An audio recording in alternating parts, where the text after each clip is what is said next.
Hey guys, welcome back to my channel. Today I'm going to be working on these two Ranger frames here. Over the winter, I pulled the engines and transmissions out of them. I didn't make much progress, took me a while, but to the point now where I was going to repair this frame. Has some holes and some weak spots in this frame rail over here. So I was going to repair that, and I just got to thinking, well, the two-wheel drive frame would be a lot easier just to swap everything over to. But then I found a lot of differences between the two, so I'm going to show you those real quick. So this is a four-wheel drive frame. A couple of big differences that I noticed right away once I got the engines out is this cross member. This cross member is roughly, I don't know, 6 3/4 inches wide, 7 inches wide with a flange in the bottom. So 7 inches wide there. Then on the two-wheel drive frame, you can see, you're only at 5.5. So the cross members are different, so that means I'd have to take the whole cross member out. And the reason for that is where a bolt's here on the four-wheel drive frame, it would need to be sticking out about this point. So it's too shallow, it's too narrow, that won't work. The motor mounts are different on this side compared to the other side. This one too really surprised me.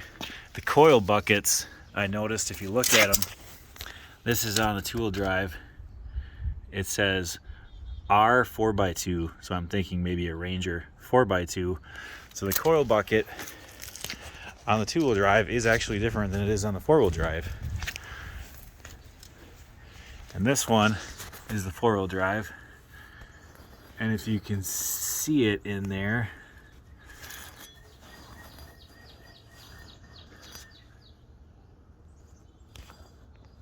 maybe from another side. You'll have to trust me, it says 4x4.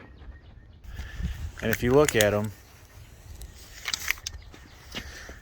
this coil bucket sticks up, like 1.5 inches.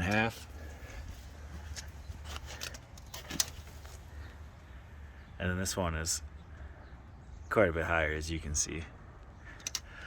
So the springs actually sit up higher on the two-wheel drive they do on the four-wheel drive, so that kind of gives it a lift. So that's different. The cross member right here, this arc between the two are different. This has a bigger arc for the diff. You can see the frame mounts are different, or the engine mounts are different between the two sides.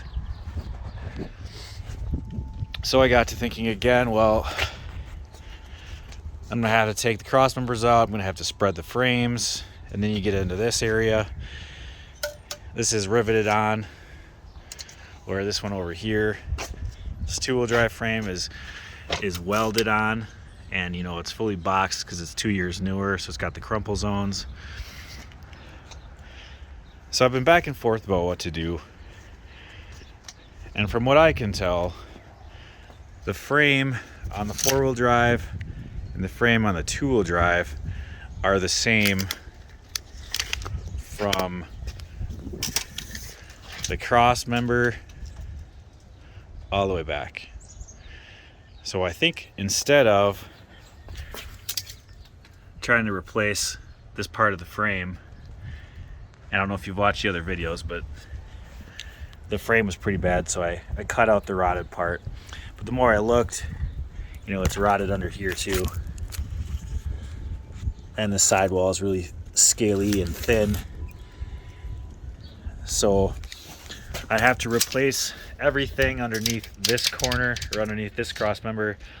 I'd have to replace this whole section, the bottom, and then I found this as well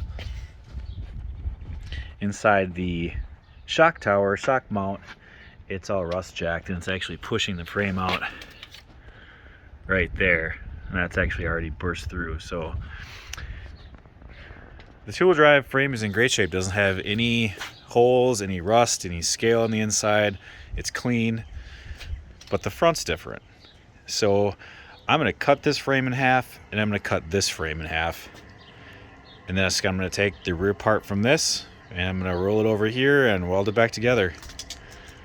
So I think that's my solution. I think that's actually going to be the easiest, fastest way to do this. So that's what I'm going to be working on.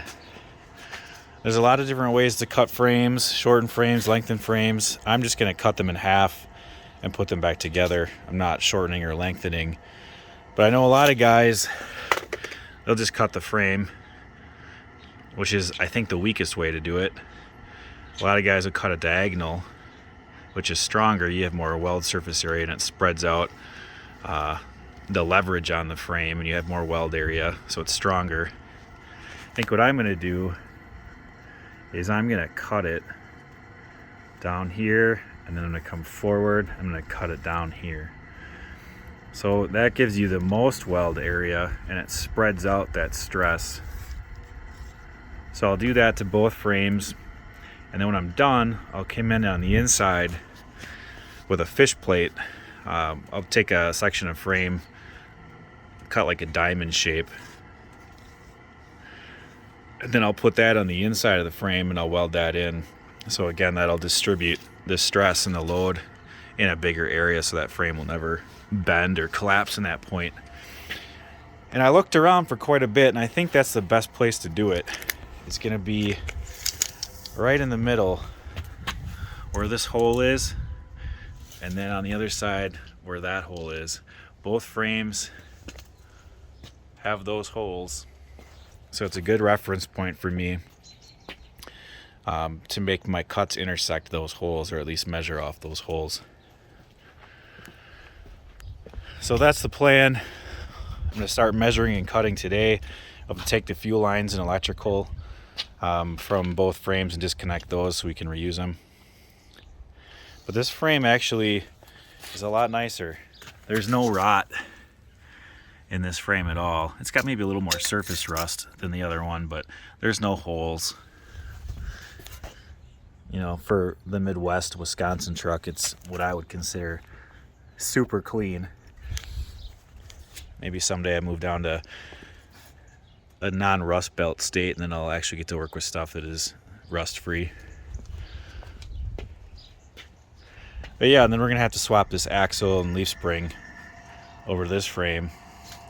But at least we can leave all the front wheel drive or four wheel drive components in place here. I don't have to worry about splitting the frame and spreading it and pulling all that out. Certainly doable, but it's a really big project. I don't have a lot of time, so this is the route we're gonna go, and hopefully it turns out. If not, I guess I'll be scrapping 2 trucks or parting out 2 trucks.